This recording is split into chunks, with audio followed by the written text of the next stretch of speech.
speaking of drama, let's add to the conversation, shall we? Because I also heard today on Arizona Sports that Jay Williams said something to the effect of Devin has no excuses not to become more Kobe-esque or Kobe-like now that he has KD on this team. And I just want to know if you guys think that's fair or not.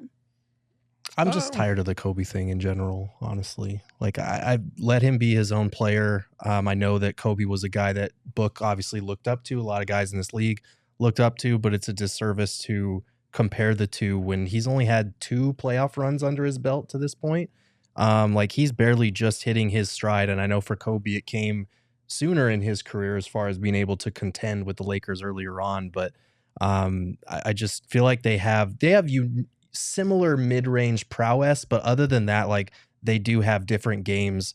And I'm just kind of tired of the comparison, honestly. Look, when Kobe played here the last time in Devin's rookie year, and Devin met him after the game, and he wrote on the shoe for him, he didn't write, quote, be Kobe. Mm-hmm. He wrote be legendary, as in go be your own guy, make your own path. And I think this whole comparison between Book and Kobe is unfair to both guys. There's just no point to it, right? Devin Booker can go out there and be successful, and it'll have nothing to do with Kobe Bryant. And I get, Mamba mentality. Fine. They both were very much locked into the game. Okay. I think 95% of the greats were like that, so I think the comparison is just lazy. I'm a little bit in between both camps. I think earlier on in Devin Booker's career, before he had even made a playoff game, I was like, stop with the Kobe shit. Like, just stop. There's nothing there. Nothing's happened. He hasn't accomplished. At that time, he hadn't even gone to an All-Star game. Like, how are we going to compare him to one of the greats of all time when he hasn't even gotten to an All-Star game? Like, and I know a lot of that wasn't his control, but now, after he has gone to multiple All-Star games and he has gone to the finals and he's led his team to one of the best records in the NBA, and the best record in franchise history, and he's passing all these guys up on the different lists in franchise history.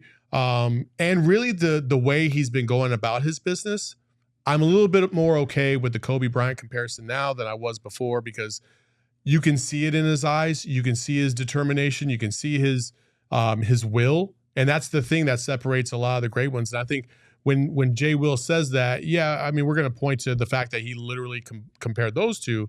But I think more than anything, we're talking about a guy that is on the cusp of greatness. And that's what I really take away from this, is that he has no excuse to really not be great, because he doesn't have the weight of the teams on him and solely him all the time. Like, he can find levels to this to grow, that by the time maybe KD does leave, well, guess what? You have the best player in the game at that point now too. So that's kind of what I took away from and it. I think that's fair to say, hey, greatness. That it's fine to reference greatness, but Kobe specifically, like, I don't think the comparison's fair too, because Kobe early in his career coming into the league at 18 was viewed as very selfish, not a team guy, caused issues. It was the polar opposite of what Devin Booker was when he came into this league. Devin's never demanded a trade. Devin's never chased off a teammate. Like, there's things that Kobe did that aren't Book in any way either, too. So, like, I hate those kind of comparisons. I think if he's talking about it from a perspective of, you have this all-time great offensive hub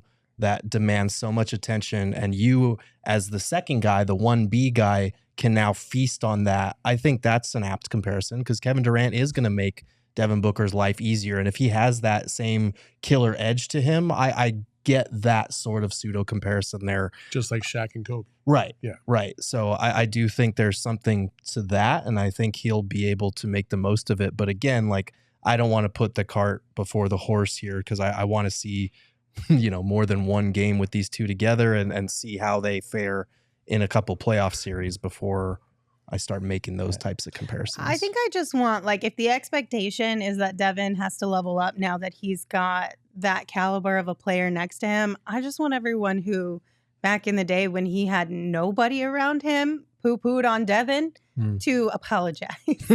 No, look, that's all I'm asking. Is it too much? Is it asking too much, honestly? Because he couldn't get praise when he was by himself, and now that he's with KD. Well, if he isn't, one of the greats, then we're not going to be able to give him love either. It's like Right. it's lose-lose in any way.